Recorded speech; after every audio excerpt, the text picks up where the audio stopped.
If we can bring this old Benjamin back to life. To my journey with my Benjamin 312. This is just the start of a journey with this rifle with soul and personality. The Crossman website has a small history on it, but not much. You have to do some research. Blue Book gun values, and it gives a brief history. The Benjamin Air was founded in 1902. Walter Benjamin purchased the rights from the St. Louis Air Rifle Company. St. Louis Air Rifle Company was one of the first pneumatic air rifle companies. You got to remember, at the same time, Daisy was coming out with this Springer.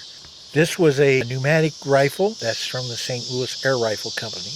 Benjamin had purchased the patent rights to it. It became part of the Whistler Surveyor Company. Now here's a picture of an old postcard of the Whistler Surveyor factory over here, and that was in downtown St. Louis. Back in those days, St. Louis downtown was totally different than it is today. All this was gutted later. At that time, they made the Benjamin air rifle in the Whistler building here. I can't tell you exactly where in it. They had roughly 80 employees, and I think it said someplace in that article that it had 80 employees. It wasn't a very big company, but it was a subsidiary of a company that made surveying equipment. This is the present day of the same location. You can see the buildings there in the background match up. They were on Broadway. They made pneumatic guns and got them, according to the advertising, they got them up to 400 feet per second. This looks very similar to the one I'm working on, the 312, except the pump was here. It didn't have a hand pump. It had basically a telescoping pump that shows you how you did it. Sometime probably in the 40s, they moved to the center part of St. Louis to just a little bit south of that bridge that you saw in the picture earlier.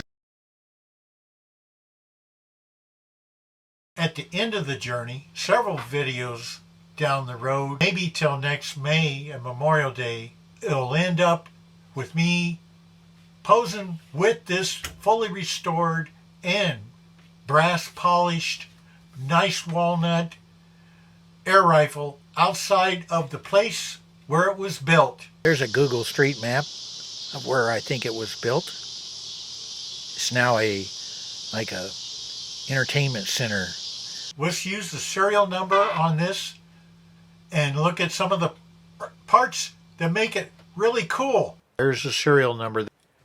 I had to do some research. 58 H87278 to H109211. The serial number here is H107999. Just looking at that, it's probably made later in the year. I know that this was made in probably late summer, early fall of 1958. Before I start taking this thing apart, let's take a look at a couple of things here. It says Benjamin Franklin, made in the USA, and then on the back end, this particularly appeals to me. All these parts are made out of brass. I've been making them brass and walnut for quite a while, before the 312.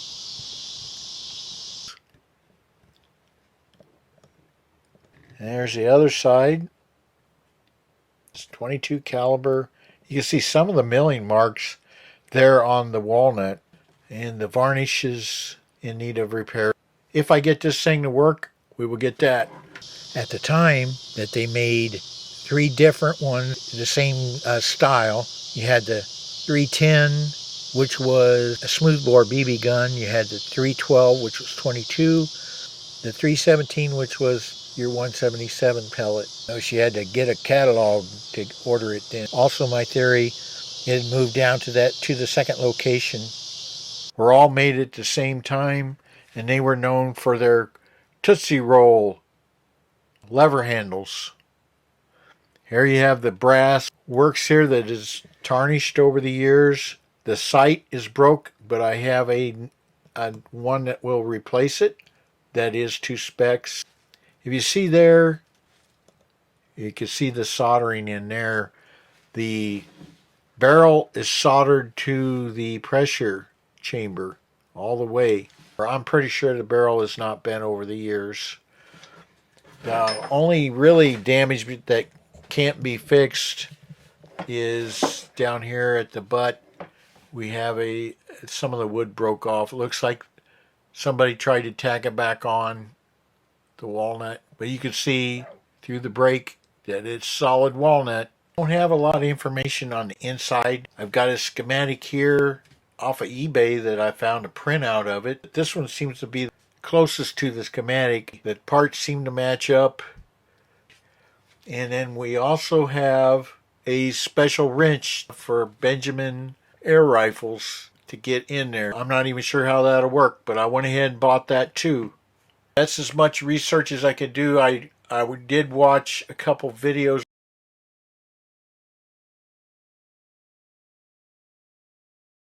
Started taking it apart. Trigger drops out pretty easy, and that's the back end with your hammer and the spring and the retainer. Next, I will take the bolt off and then head up front and take that part apart.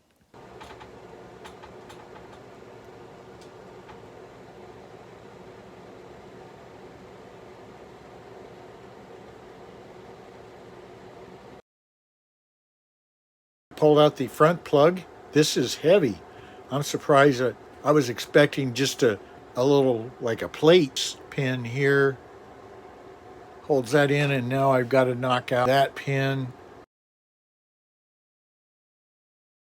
Well, I have it all the way apart, and I'll just show you a few things. Here is inside of this area is that your valve assembly and the chamber. And these are the old parts.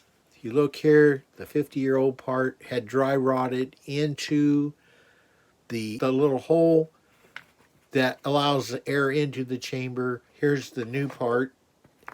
You can see, I would imagine this thing was in the compressed position for quite a while. Here is the valve assembly here. This is the original valve, all made out of brass. This is really something.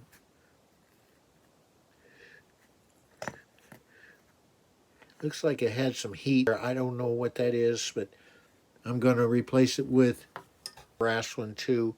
It's amazing that all this stuff is made out of brass like that. Here's some of the other parts.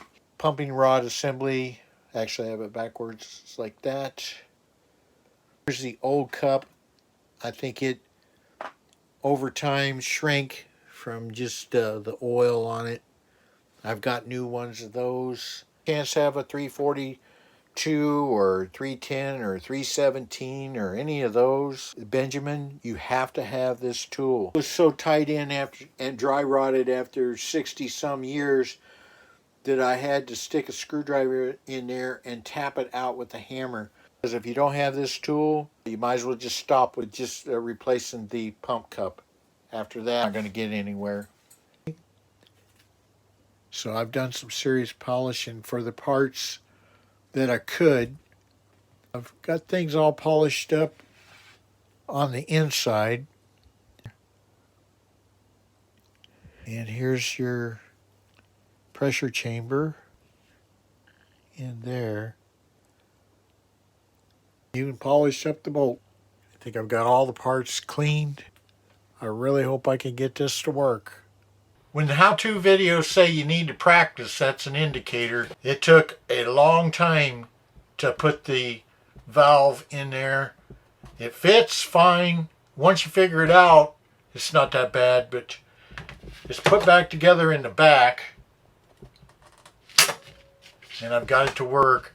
So now we got to put the piston in the pumping arm. Sounds like it's got air. A lot of pressure back there. I'm going to go 5 times.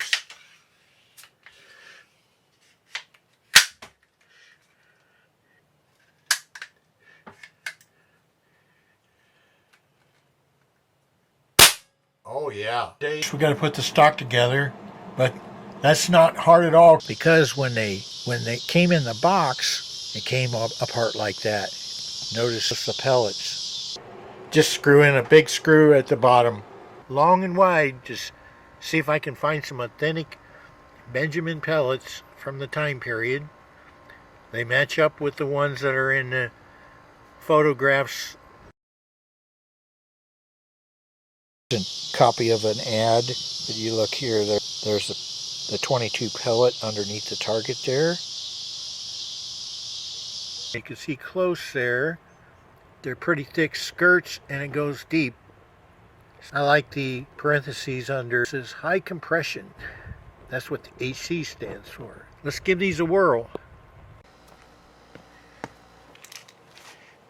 Okay, I must confess I'm a little bit nervous here.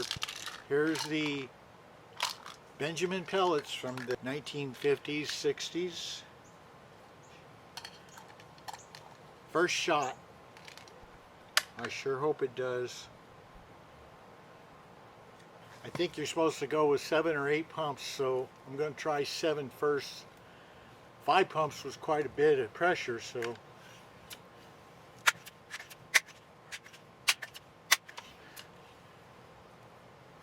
there's 7 pumps. So the first shot, there is no rear sight on this, so I'm hoping I can hit the can.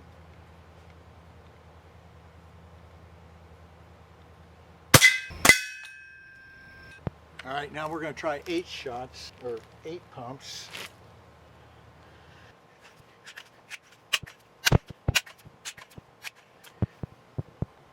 There, I think that's what you're supposed to do.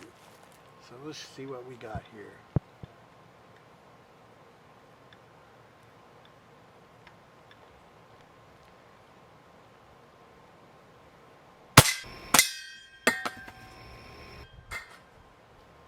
This old Benjamin back to life. Now I get to do further work on it. I hope you enjoyed the story that goes behind this. With all those employees, most of them probably long gone, but this is still here. Only a few parts replaced. There's the old parts that were taken off. That speaks volumes on quality work. So hope you enjoyed it. If you did, please press the like button, and if you haven't subscribed already, please subscribe. Always could use more subscribers. Thanks.